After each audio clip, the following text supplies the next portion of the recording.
Les figures historiques influentes, telles qu'Alexandre le Grand, Cléopâtre et Gengis Khan, ont laissé une empreinte indélébile sur le monde. Leur vie et leurs réalisations continuent de fasciner et d'inspirer des générations. Explorons leur biographie et leurs contributions. Alexandre le Grand, né en 356 avant Jésus-Christ à Pella, en Macédoine, est l'un des plus grands conquérants de l'histoire. Fils du roi Philippe II de Macédoine et de la reine Olympias, il a été éduqué par le philosophe Aristote, qui lui a inculqué des connaissances en philosophie, en sciences et en médecine. À l'âge de 20 ans, après l'assassinat de son père, Alexandre est monté sur le trône et a rapidement consolidé son pouvoir en réprimant les révoltes internes. En 334 avant Jésus-Christ, Alexandre a lancé sa campagne contre l'Empire perse, dirigé par Darius III. Il a remporté des victoires décisives à la bataille du Granique, à Issos et à Gaugamel, ce qui lui a permis de conquérir l'ensemble de l'Empire perse.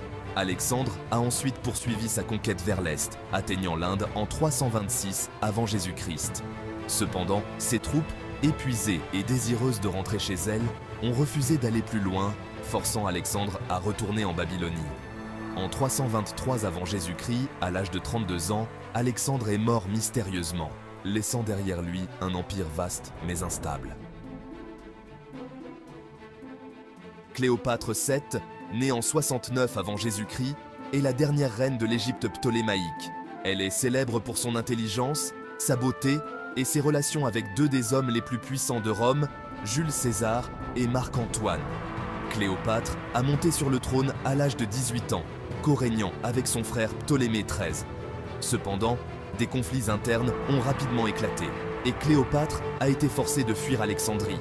En 48 avant Jésus-Christ, Cléopâtre a rencontré Jules César, qui l'a aidé à reprendre le pouvoir. Leur relation a donné naissance à un fils, Césarion.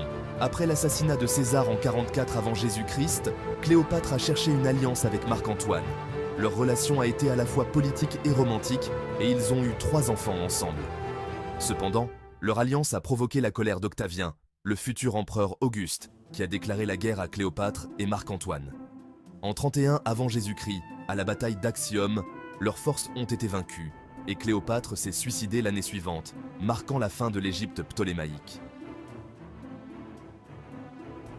Gengis Khan, né sous le nom de Temujin vers 1162, est le fondateur et le premier grand khan de l'Empire mongol.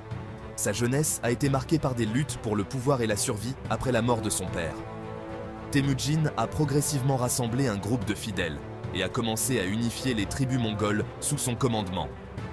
En 1206, il a été proclamé Gengis Khan, signifiant souverain universel. Gengis Khan est connu pour ses compétences militaires exceptionnelles et sa capacité à intégrer les peuples conquis dans son empire. Il a mené des campagnes militaires qui ont étendu l'empire mongol de la Chine à l'Europe de l'Est. Sa stratégie militaire reposait sur la mobilité, la discipline et l'utilisation de la terreur pour soumettre ses ennemis.